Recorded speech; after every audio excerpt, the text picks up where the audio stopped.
RTC కార్మికులకు నేను విజ్ఞప్తి చేస్తున్నా, మళ్ళీ సమ్మె అని చర్చలు చేస్తున్నారు. దయచేసి ఈ సంస్థ మీది.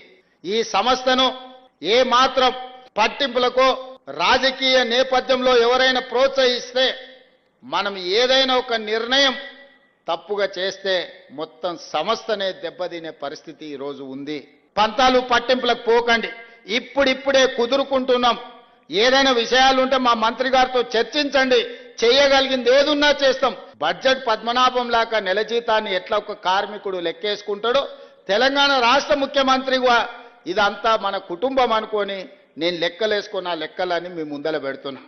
ఏ కార్మిక సంఘాల నాయకులకైనా నా విజ్ఞప్తి ఒకటే, ఆర్థిక మంత్రిని, ప్రధాన కార్యదర్శిని, అదేవిధంగా ఫైనాన్స్ సెక్రటరీని అందరినీ మీ దగ్గర కూర్చోబెడతా. వచ్చే ఆదాయం మొత్తం మీ చేతిలో పెడతా.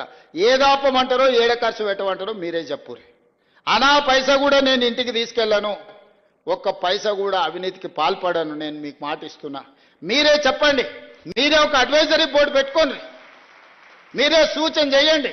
ఇప్పుడిప్పుడే పట్టాలెక్కుతున్న ప్రభుత్వాన్ని మళ్ళీ సమ్మెల పేరు మీద ఇతర కారణాల చేత ఏదైనా మనం అనుకోని తప్పు జరిగితే ఇక మళ్ళీ పునరుద్ధరించడానికి కూడా అవకాశం లేని పరిస్థితులు ఉన్నాయి.